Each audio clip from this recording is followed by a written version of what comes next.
Waalaikumsalam warahmatullahi wabarakatuh. Yang terhormat dosen pengampu mata kuliah manajemen inovasi yaitu Dr. Anies Mayastia MPD dan Ibu Meliana Aini MPD beserta teman-teman yang berhadir pada presentasi proposal saya hari ini. Saya Angelina Siti dan NIM 011112912001 dengan judul proposal pengembangan media pembelajaran inovasi berbasis LKPD dan virtual laboratorium pada proses pembelajaran kelas 7 materi suhu dan balon mata pelajaran IPA terhadap motivasi belajar peserta didik di SMP Negeri 7 Banjarmasin. Adapun daftar isi yang terdapat di proposal saya yaitu bab 1 adalah latar belakang, rumusan masalah, tujuan penelitian, manfaat penelitian, spesifikasi produk yang diharapkan, definisi operasional. Yang kedua, bab 2, kajian pustaka dan kerangka berpikir.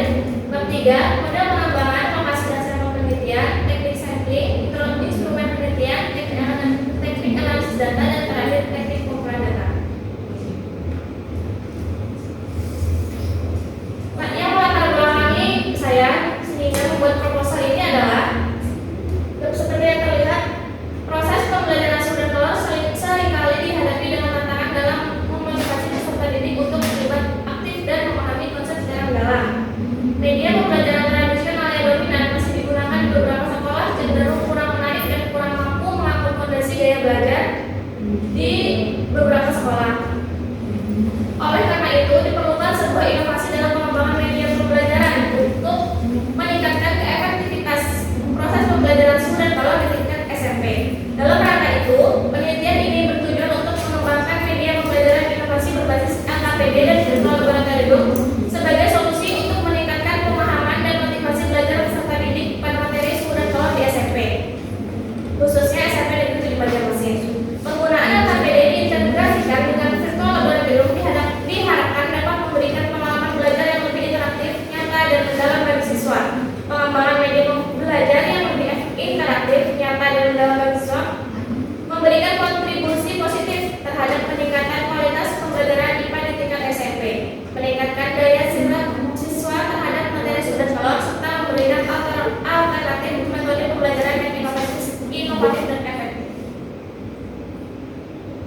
buku atau tutor berbasis cetakan, di mana media yang kita digunakan diperoleh dari majalah dan koran, berbasis komputer yang menggunakan langsung komputer sebagai media. Media pembelajaran inovatif dapat digunakan dalam berbagai konteks pendidikan, mulai dari tingkat dasar hingga perguruan tinggi. Tujuan adalah untuk menciptakan pengalaman belajar yang lebih berdaya guna, memotivasi peserta didik dan meningkatkan pemahaman konsep yang diajarkan, menurut Firmadani pada tahun 2020. Di sini juga ada cara berpikirnya. Yang pertama, pembelajaran IPA materi sudah kolon, lalu dilakukan media pembelajaran inovasi berupa LKPD yang terintegrasi dengan virtual laboratorium, dilakukan oleh guru dan diterima oleh siswa atau peserta didik, yang menghasilkan pembelajaran IPA materi sudah kolon yang lebih baik sehingga tujuan penelitian dapat tercapai. Pada bab 3 ada metode penelitian. Yang pertama, model pengembangan yang digunakan dalam penelitian ini adalah model pengembangan EDI. Lokasi dan sampel penelitian dilaksanakan di SMP Negeri 7 Banjarmasin dengan melibatkan peserta didik kelas 7C sebagai sampel penelitian. Kelas 7C berjumlah 34 orang dengan 18 anak laki-laki dan 16 anak perempuan. Teknik sampling yang digunakan pada penelitian ini adalah purposive sampling. Pada penelitian ini, peneliti memilih kelas 7C sebagai sampel penelitian dikarenakan kelas tersebut memiliki karakteristik yang sesuai dengan tujuan penelitian. Adapun instrumen penelitiannya yang digunakan adalah berupa pedoman wawancara dan angket. Teknik analisis data yang digunakan dalam penelitian ini yaitu ada teknik analisis deskriptif, bertujuan untuk memberikan deskriptif mengenai subjek penelitian berdasarkan data yang diperoleh dari kelompok subjek yang diteliti. Penelitian pengembangan ini menggunakan dua teknik analisis data, yaitu teknik deskriptif kualitatif dan analisis statistik deskriptif. Pada analisis statistik deskriptif nanti akan menggunakan tabel konversi tingkat pencapaian dengan skala Likert. Adapun teknik pengumpulan datanya, yaitu penelitian ini menggunakan teknik pengumpulan data berupa wawancara dan angket. Sekian presentasi proposal dari saya. Saya membuka sesi tanya jawab untuk dua orang atas dua pertanyaan. Silakan Delia. Assalamualaikum warahmatullahi wabarakatuh.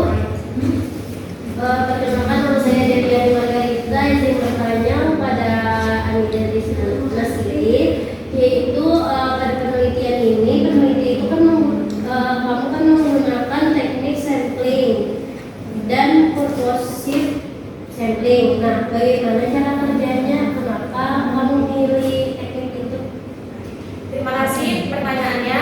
Ingin menjawab satu pertanyaan dulu. Sebelumnya saya ingin menjelaskan teknik sampling purposive dilakukan dengan sengaja memilih sampel yang memenuhi kriteria tertentu yang relevan dengan tujuan penelitian. Ini kan sampelnya tadi kelas 7C SMP Negeri 7 Banjarmasin. Nah, kelas 7C SMP Negeri 7 Banjarmasin dianggap peneliti sudah memenuhi kriteria tertentu yang bersinggungan atau relevan dengan tujuan penelitian yang ingin dicapai oleh peneliti sesuai dengan judulnya juga. Baik, terima kasih Mas Anida atas jawabannya. Terima kasih atas pertanyaannya. Apakah ada lagi satu? Silakan Zema. Izin bertanya, apakah saya berkembangkan sehingga memilih virtual laboratorium sebagai media pembelajaran dalam penelitian ini? Terima kasih pertanyaannya Zoima. Terjawab. Pada saat wawancara dilakukan, peserta didik menceritakan bahwa mereka jarang melakukan penelitian atau percobaan di laboratorium, sehingga peneliti berusaha memenuhi kebutuhan peserta didik dengan cara alternatifnya, yaitu virtual laboratorium yang peserta didik itu tidak perlu langsung datang ke laboratorium fisik, tapi bisa secara virtual. Itu juga mengurangi resiko-resiko kecelakaan di laboratorium, karena dipertimbangkan juga peserta didik yang diakui oleh peneliti itu peserta didik kelas 7, yang mana mungkin kelas 7 itu masih anak-anak baru lulus SD yang kurang mengerti tentang bagaimana keamanan di laboratorium secara fisik. Jadi minimal mereka bisa melakukan percobaan secara virtual laboratorium, melakukan praktikum secara virtual dulu